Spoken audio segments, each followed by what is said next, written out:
Hey everyone, it's Jennifer McGuire. Today I am a guest on the Neat and Tangled blog, and I'm talking about how you can make the outside of your cards match the inside of your cards. And in doing so, I'm going to show you a fun technique. I just love this technique, and I hadn't done it in many years, and I call it the distress ink bleed. It sounds gross, but it's actually quite fun.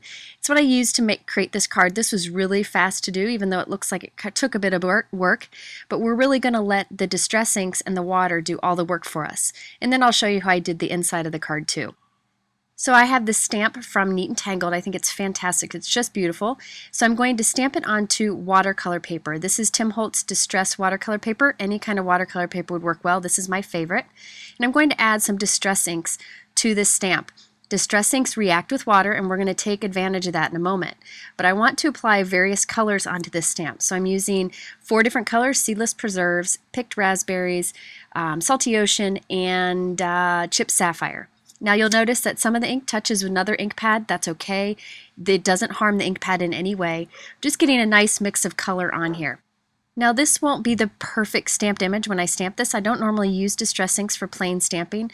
I use them for techniques, and it doesn't matter. I just want to get some good color down. So now it's time to do that look of bleeding in the background that you see behind the black stamped image. This is something that's fantastic about distress inks, and it's so easy to do. So I have this on watercolor paper, remember that, and we're going to add some water to it. But I'm going to temporarily adhere it to a piece of scrap chipboard. This is just so that it doesn't warp when I add the water. I want it to keep it nice and flat. And I'm going to take my mini mister here, and from about 4 inches away I'm going to give it 1 spritz. And then I'm going to do 1 spritz at a time over the entire stamped image, but only 1 spritz over each spot, because we just want that little bit of bleeding to happen. If you do more water, it'll just bleed more, but I like kind of the little veiny streaks that you get by just doing a touch of water. So I just mist each area about 4 inches away with water, and there you have a great bleed that you get from the image. And you could leave it like this if you wanted to, but I'm going to stamp over it in a moment.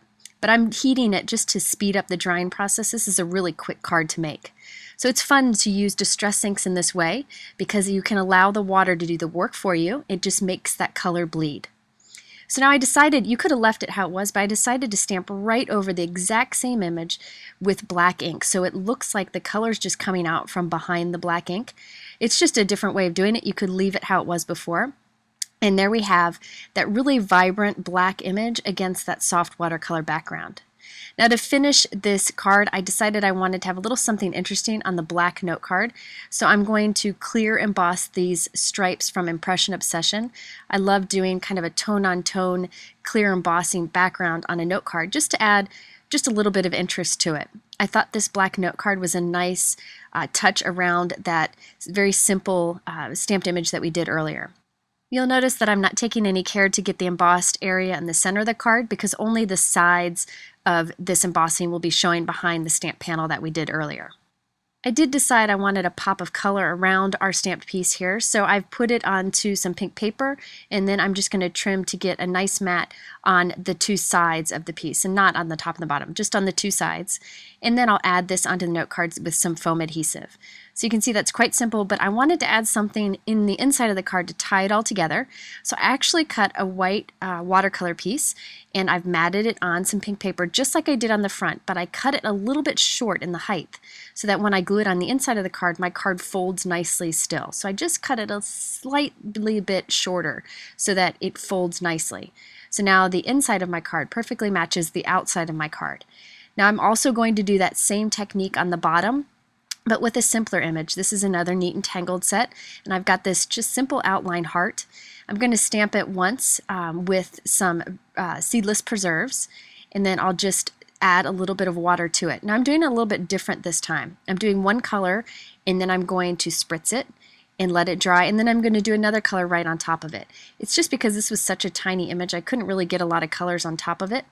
So I did the one, and now I'm going back with the Salty Ocean, stamping it right on top and misting it again to make the blue bleed also. And then once I'm done with that, I'm going to stamp with the black once again. So there you have the inside of the card really matching nicely with the outside of the card. It's a nice finishing touch to a card and something that I try to do often. So there you have a fun technique of allowing your distress inks to bleed to give you a fun watercolor look. I love this stamp from Neat and Tangled. If you want to, you could head over to Neat and Tangled's YouTube channel and subscribe to their videos. They have lots of great techniques there, and I'll put a little link in the corner here. All of the products that I've used are linked below in my YouTube description, or you can head over to my blog at jennifermcguireinc.com for much more information. If you're interested in subscribing to my videos, you can click the button in the top corner, and we'd love to see you come back. Thanks so much for watching.